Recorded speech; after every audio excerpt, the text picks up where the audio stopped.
Well, free is a very subjective word, so I will not talk about free because some people can find something free and others can find the same thing not free. In terms of improvisation, in my practice, I started by playing rock, like most kids.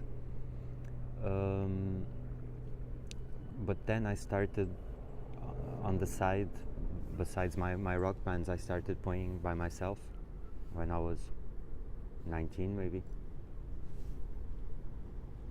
And I did do improvisation, and then I met all these people that you're also interviewing, and we always improvised.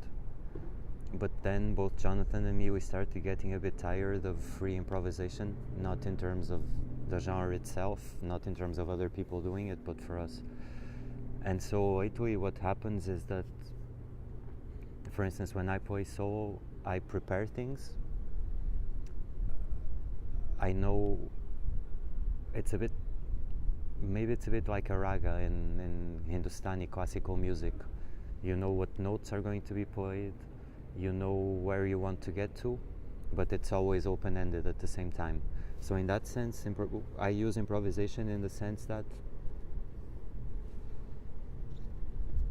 you're open to the moment, to something that might happen in that moment. And for me, when I'm watching people's concerts, and it can be a rock band, it can be free improvisation, I always like to feel that something is really happening there and then. And in that sense, I can do improvisation. For instance, if I'm supposed to have my delay pedal with the feedback turned to this side, but by chance it's turned to that side, I will integrate it. So it's more integrating the moment applied to a pre-planned structure. And with the macumbas, with the band HHY and the macumbas that I play with, it's also a bit the same. For instance, our concerts, usually they have, for instance, 5 tracks. But those 5 tracks, depending on the amount of time we have allotted, we can play each track for 5 minutes or each track for 20. So it's also open-ended, but we know we're going to play those 5 tracks. So there's always a prepared background in what I do now, both in the group and solo, but it's always very open to the moment, otherwise I wouldn't want to do it.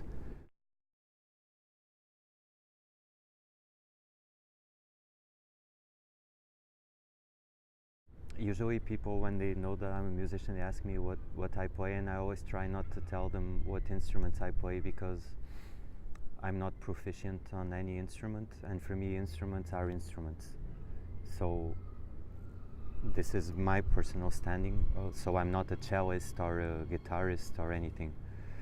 In my current work, I work solo with a solo project called HOMO, and there I try to play elements instead of instruments. For instance, there's a specific work I do, which is with 3 electronic organs with the tapes taped, with the keys taped down, so it generates a drone, and then I'm manipulating those drones, and the aim of that piece is to vibrate the air. So when I do that, for instance, I say I'm playing air. I also do some feedback stuff, in which I use feedback not as noise, not to be noisy, but because the position of a microphone related to an amplifier changes, so it changes with my gestures. And in that sense, I'm also playing air and electricity.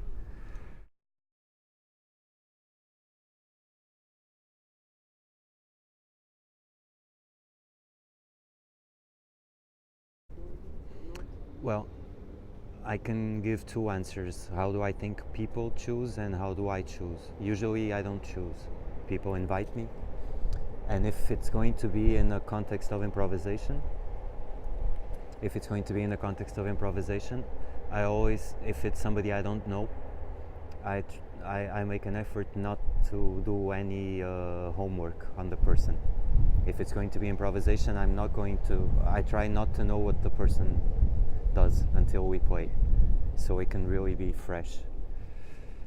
Because otherwise, you think, oh, he plays saxophone, so maybe I'll use this effect because it goes well with the saxophone. I try really not to know.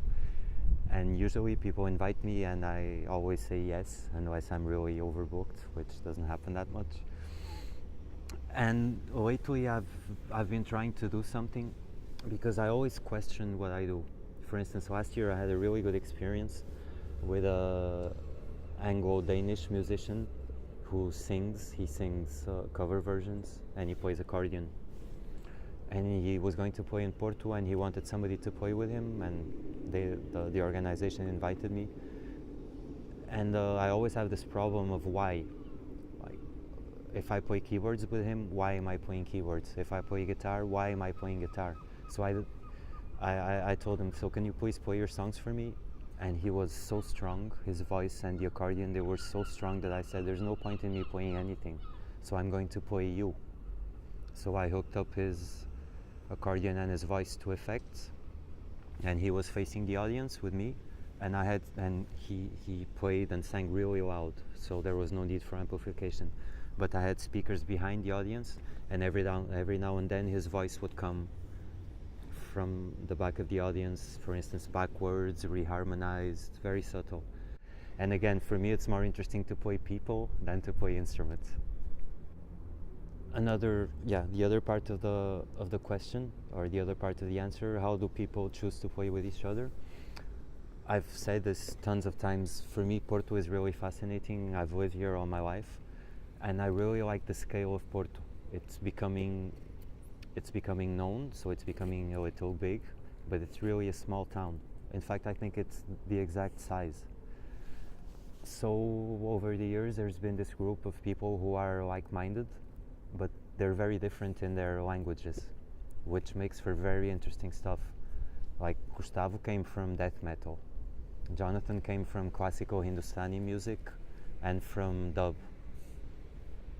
João Ricardo also came from death metal and then changed over into electronics. I came from psychedelic rock, but that was never important.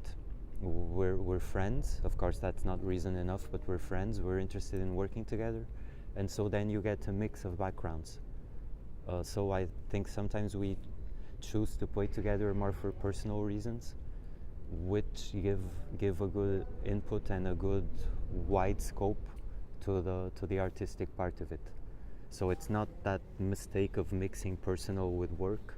It's really working from a personal basis, which in that case I think it makes it positive. So the choice, I think, is more personal and more logistic and more ethical, maybe even in the terms of if we feel the same way about what music is meant to be.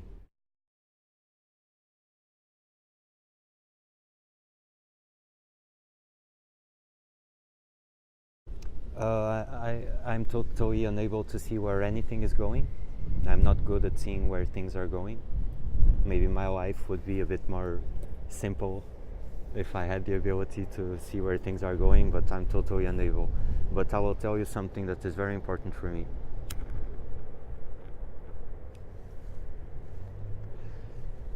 I like a lot to read about music, and I read an interview with Robert Fripp, which is really beautiful because Robert Fripp is a virtuoso.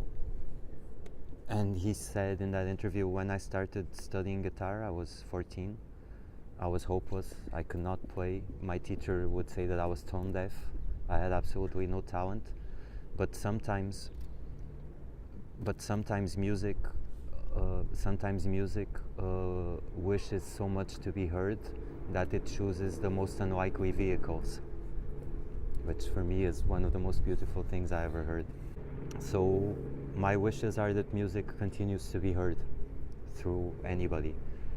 I'm very happy to see that, for instance, the role, the space that Jonathan, Gustavo and me, and the others for sure, but I know better about the three of us, the space that we were occupying like 15 years ago is now being occupied by people who are younger than us.